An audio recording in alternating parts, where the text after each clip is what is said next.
What happens after we take our final breath? It's a question that has puzzled humanity for millennia. Is death the end? Or could it be the beginning of something unimaginable? The ancient Egyptians believed in an elaborate afterlife.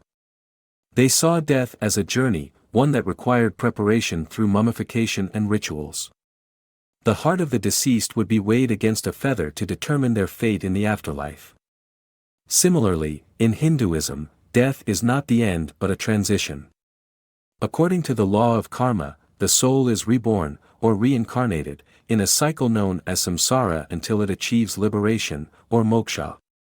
In Norse mythology, warriors who die in battle are believed to ascend to Valhalla, a majestic hall where they prepare for Ragnarok, the end of days. In Christianity, life after death is central to our faith. Those who accept salvation through Jesus Christ are promised eternal life in heaven, while others face eternal separation from God.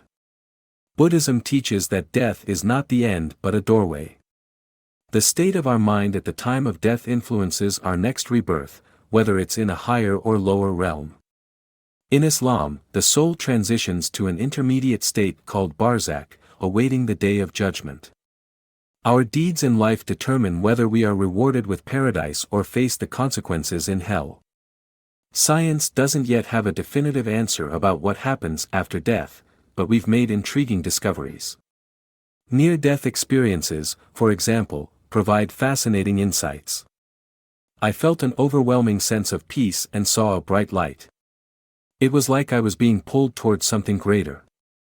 I could see doctors working on my body from above. It was surreal. I knew I wasn't dreaming. Common features of NDEs include out-of-body experiences, visions of tunnels and lights, and feelings of euphoria. But are these experiences evidence of an afterlife or just the brain's response to trauma? Some scientists propose that consciousness could exist outside the brain. Quantum theories of consciousness suggest that our minds might interact with the universe on a fundamental level. Philosophers have debated the nature of life and death for centuries. Existentialists like Jean-Paul Sartre saw death as the final end, giving life its urgency and meaning. Meanwhile, dualists argue that the soul exists independently of the body, hinting at a life beyond death. The concept of an afterlife challenges our understanding of existence. Does the self endure, or do we dissolve into the fabric of the cosmos? Simulation theory posits that our reality could be a highly advanced simulation. If that's true, death might just be the equivalent of logging out or transitioning to another level of existence. With advancements in AI and brain uploading technology, some believe we could preserve our consciousness in a digital realm, living on indefinitely. When I lost my mother, I began to feel her presence in small ways. A song she loved would play on the radio, or I'd dream of her offering advice. It's made me wonder if she's still out there, watching over me. So, is there life after death? Despite thousands of years of inquiry, the answer remains elusive. Perhaps the mystery itself is what drives us to seek, to question, and to wonder.